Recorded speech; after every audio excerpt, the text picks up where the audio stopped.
Alright, my name is McKenna Logan from University of Cincinnati, and this is how playing a sport causes an athlete to be affected by general stressors different than those who do not play sports.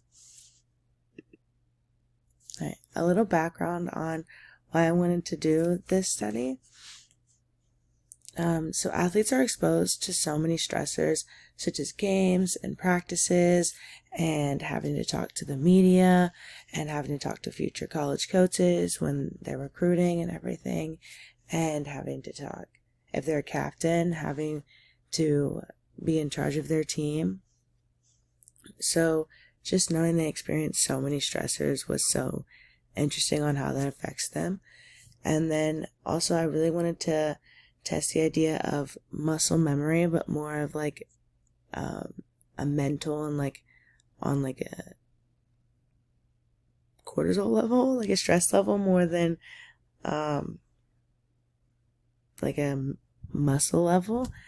So I was wondering if it could the body could do the same for stress and become so used to it that it'll be okay. More scientific background is that I found that non-athletes have a greater social and emotional difficulties, and they're actually at 10 to 20% more likely to develop mental health issues than athletes are, which kind of supports the idea of how exercise is great for mental health. And then also with athletes, when they have high training loads and like they're practicing doing 2-a-days and then they have games, or they're just practicing a lot and they're trying to do lifts at the same time, it causes a high increase in stress, which can be very bad for the body. And then also that peak cortisol levels were at the end of training instead of in the middle. So it was easier to test stress levels and on a more scientific level with cortisol. And when finding out it was at the end, so it was easier to be able to test it at the end than try and get in the middle of a practice or anything. So the hypothesis is that playing a sport does significantly lower the stress response of an athlete to general stressors. But the alternative hypothesis is that playing a sport does significantly increase the stress response of an athlete to general stressors. So the demographics for this study, and again, these are desired graphics of if I could choose, this is what I would want, and I'm willing to take more, but this is what I want at least. So there are the 4 groups, which is high school athletes, high school non-athletes, and then college or university athletes and college non-athletes. So we would have 10 female, 10 male, and then 5 non-binary, which, depending on if this study was performed, it is such kind of a rare thing to get so many non-binary, I feel like. So it could be considered a limitation if I don't have a high number, possibly, if that's what people were looking more at. But if I could, these were the desired numbers for each category. Some exclusions I had, though, were if they have media training. I feel like with media training, athletes become trained to get used to the stress and know what to say and when to say it. So I feel like the test that I plan to perform would not work. And then if they have an agent, it's almost the same as media training. They're kind of just more trained in the whole scope of being an athlete. And then also if there's a large NIL contract, and for those who don't know, NIL means name, image, and likeness, which means anything that has the athlete's name or image or likeness, they can profit off of. And they sign contracts to go play for schools, and so then they get a lot of money from that. And it's just this large thing that is difficult to explain now because there's not an exact idea of what it is set in stone yet, because it is still in the works. But that's the basics of what it is. It's just a contract that allows them to make money off their name, image, and likeness. And some athletes have large ones, like currently the largest one is a NCAA basketball player who was paid $1 million to go play for a school. So I feel like when you have all that money, or you are at an advantage with such a large contract, that you wouldn't experience the same stress that day-to-day athletes would. So for recruitment of the demographics, I personally am in the Society of Sport Leaders at the University of Cincinnati, and for that I'm connected to multiple athletes. And while I wouldn't inform those athletes of what the study is, I would just say I would want to do one and need to contact their coach, or I could just ask for the coach's information. And then when we send out the questionnaires and discuss the stuff with everybody else, then they would be notified, of course, ethics. I've also coached school and summer lacrosse, so I'm connected with a lot of coaches all over the states, and yep, and I'm also connected to more athletes, but that's besides. I also am a TA, and I am a student at the University of Cincinnati as well, so I have a connection to students and professors, so it would be easy to find a professor who's willing to work and let their students be participants. So I would obviously email coaches and professors at the University of Cincinnati, Xavier University, Northern Kentucky University, and the University of Kentucky. And then also would email coaches at high schools in the same general area between the those 4 schools. So then it would stay about the same kind of economic area.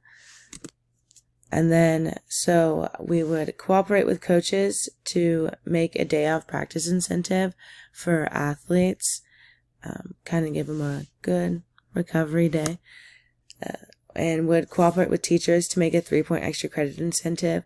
And for that 3-point extra credit incentive, athletes could also choose that as well instead of getting the day off practice. Seeing as we would connect their coach with their teacher, and their teacher agreed, of course. But this is how we would recruit them. So the methods for this is there would be 4 tests per athlete: control, practice, game, and general stressor. And then the test for each one would be taken at least 30 minutes to an hour after each stressor, because while researching found that with the peak cortisol levels being at the end of training, that we had I had about a 30-minute, hour-ish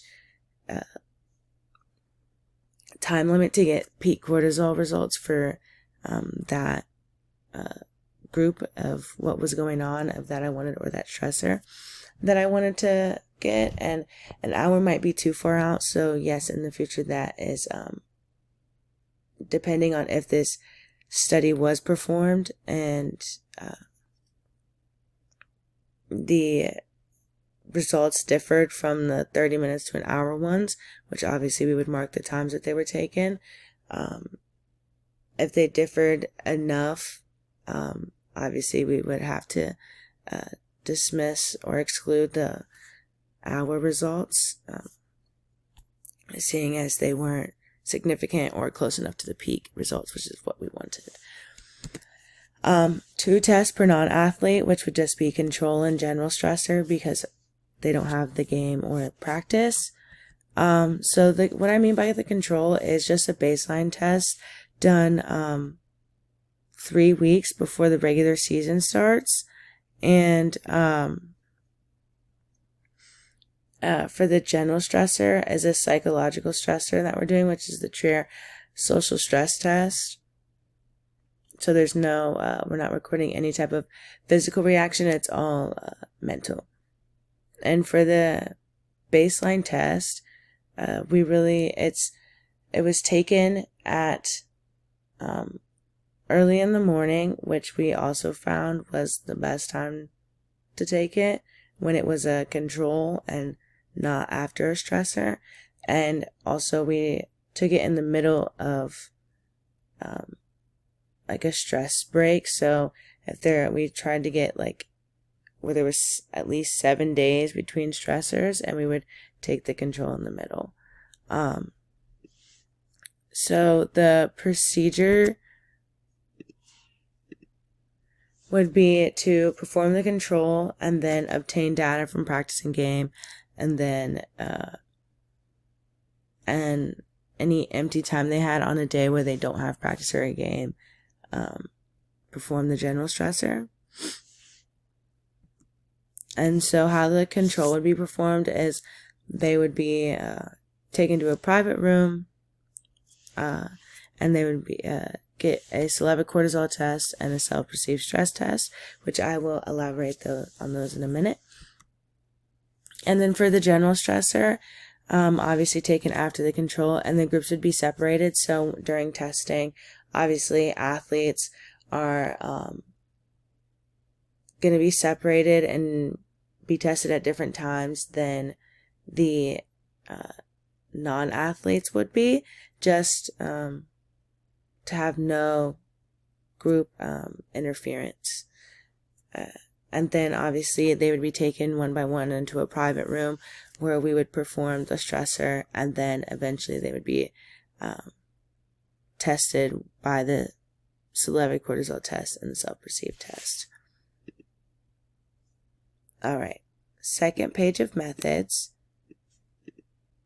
So this is all about testing. The test that we do, the syllabic cortisol test, which the normal cortisol levels for an athlete is about, for someone is 5 to 25 micrograms. And this is an example of a saliva collection. Basically, it's a cotton pad that's taken out from a sterile tube, and it's stuck underneath the tongue, and it collects all the saliva, and then you stick it back into the tube and cover it up, which keeps it sterile, just in case no one has seen or taken one before. And then also the self-perceived stress score, just because not only we wanted to see not only how they actually were feeling and reacting physically to the stress, but also how they mentally perceived how they were reacting to the stress as well. So I would use the PSS 10, which only has 10 questions on a 5-point scale of 0 to 40. And you can get a final score of 0 to 40. And then the Trier social stress test, which is the general stressor, and it includes an oral presentation, which is performed in front of a unresponsive audience, and then a surprise mental arithmetic after the social presentation.